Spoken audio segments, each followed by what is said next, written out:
আবার নতুন করে দাবি জানিয়েছে যৌন কর্মীদেরকে রেমিট্যান্স যোদ্ধা বানাইতে হবে। কি যোদ্ধা? রেমিট্যান্স না, ওদেরকে স্বীকৃতি দিতে। কেমনটা লাগে, ঠিক না ভাই? ঠিক। এটা কি সহ্য করার মতো?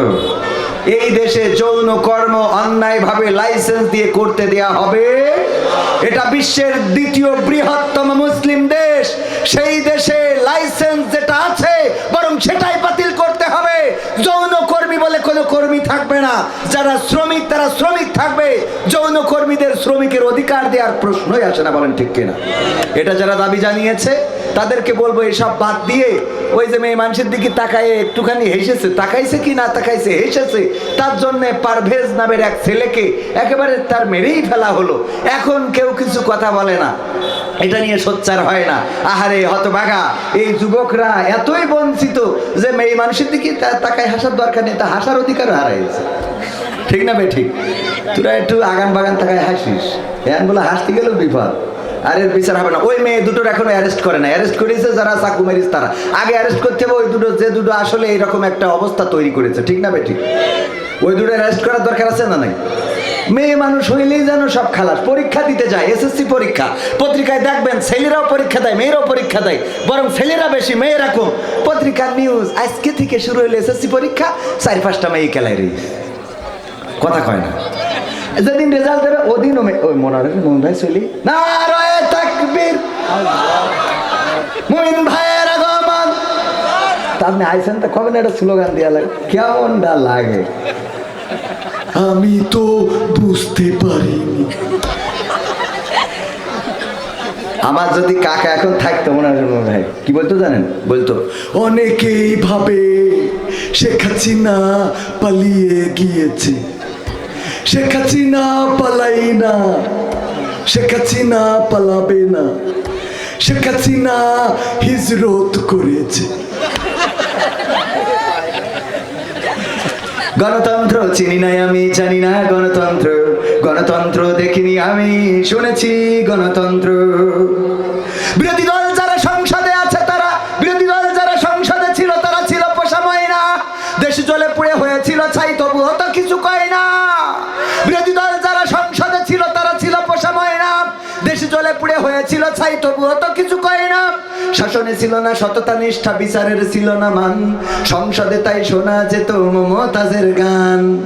শাসনে ছিল না সততা নিষ্ঠা, বিচারের ছিল না মান, সংসদে বুঝি তাই শোনা যেত মমতাজের গান।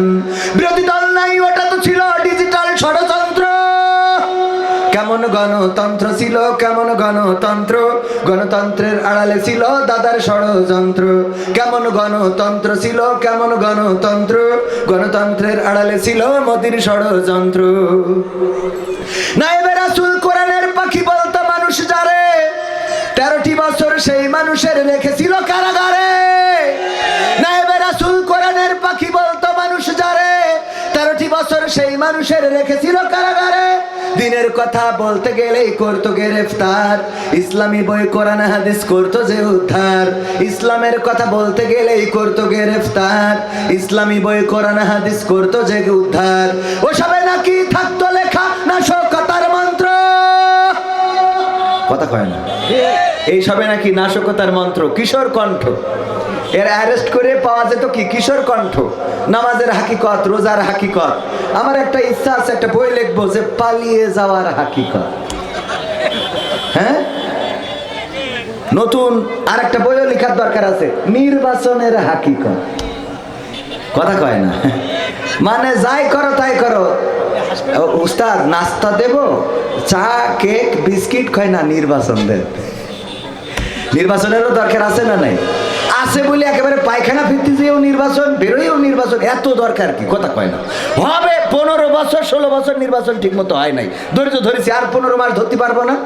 ডক্টর ইউনূস আসার পরে দেশের মোটামুটি আইন শৃঙ্খলা, অর্থনৈতিক, বাজার, সমাজ ব্যবস্থা সব দিকে কিছুটা হলে উন্নয়ন হয়েছে না? হয়েছে কিনা? সুতরাং মানুষটা থাক না কিছুদিন, দেখা যাক কি হয়। আমাদের সমস্যা হলো হারিয়ে গেলে তারপরে বুঝি, কথা কয় না? হারিয়ে গেলে তারপরে বুঝি, তারপরে খুঁজি। আল্লামা সাইদি নসিব ভালো যে কারাগার থেকে শহীদ হয়েছেন, উনি বাইরে থাকলে মনে হয় এত জনপ্রিয়তা থাকতো না, কথা কয় না? হামজা ভাই আজ থেকে বছরে কারাগারে থাকতে যে জনপ্রিয়তা ছিল আজ কিন্তু না। দেখেন যে সামনের পরে এই যে বাদাম খেয়ে বেড়াচ্ছে, যদি কারাগারে থাকতো আজ আসবেন 10 মিনিটের জন্য, ওরে বাবা মাটি ঠেলি ফেলায় না দিত। আমাদের এই চরিত্র কেন, এটা পাল্টানোর দরকার আছে না নাই? আল্লাহ আমারও হেদায়েত করুক, আপনাদেরও করুক। বলে না আমি ও তুমি জিন্দা থাকতে এক মুঠো ভাত, ও তুমি জিন্দা থাকতে এক মুঠো ভাত দাও নাই মা বাবার মুখে, মরলে খাওয়াও পাড়ার লোক ডেকে, ও মোহন আমার মরলে খাওয়াও পাড়ার লোক ডেকে। এমন মানুষ আছে না নাই? সাতক্ষীরাই তো নাই। ও তুমি জিন্দা থাকতে এক মুঠো ভাত, জিন্দা থাকতে এক মুঠো ভাত দাও নাই মা বাবার মুখে, মরলে খাওয়াও পাড়ার লোক ডেকে, ও মন আমার মরলে খাওয়াও পাড়ার লোক ডেকে, মরলে খাওয়াও পাড়ার লোক ডেকে, ও মন আমার মরলে খাওয়াও পাড়ার লোক ডেকে। মাসে মাসে অনেক টাকা তুমি ব্যাংকে রাখো জমা, বাড়ি বাড়ি ভিক্ষা করে তোমার বাবা মা, ভাইয়ের তোমার বাবা মা। মাসে মাসে অনেক টাকা তুমি ব্যাংকে রাখো জমা, বাড়ি বাড়ি ভিক্ষা করে তোমার বাবা মা, ভাইয়ের তোমার বাবা মা।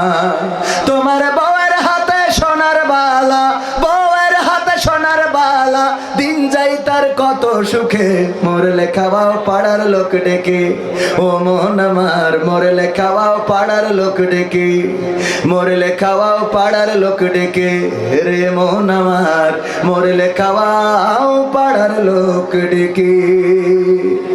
এবার হিন্দু বৌদ্ধ খ্রিস্টানদের শ্রাদ্ধ করো, উপোস করো, তোমার সাদা কাপড় গাই, কেউ 5 দিন কেউ 40 দিন, তারপর ভুলে যায় ভাইরে, তারপর ভুলে যায়। শ্রাদ্ধ করো, উপোস করো, তোমার সাদা কাপড় গাই, কেউ 5 দিন কেউ 40 দিন, তারপর ভুলে যায় ভাইরে, তারপর ভুলে যায়। এমন বাবা মাকে সেবা না করলে, এমন বাবা মাকে সেবা না করলে, বাবা মাকে সেবা না করলে দিন কাটবে না তোর সুখে, মরলে খাওয়াও পাড়ার লোক ডেকে, রে মন আমার মরলে খাওয়াও পাড়ার লোক ডেকে, মরলে খাওয়াও পাড়ার লোক ডেকে, ও মন আমার মরলে খাওয়াও পাড়ার লোক ডেকে। ও তুমি জিন্দা থাকতে এক মুঠো ভাত, জিন্দা থাকতে এক মুঠো ভাত দাও নাই মা বাবার মুখে, মরলে খাওয়াও পাড়ার লোক ডেকে, ও মন আমার মরলে খাওয়াও পাড়ার লোক ডেকে, মরলে খাওয়াও পাড়ার লোক ডেকে, রে মোহন আমার মরলে খাওয়াও পাড়ার লোক ডেকে।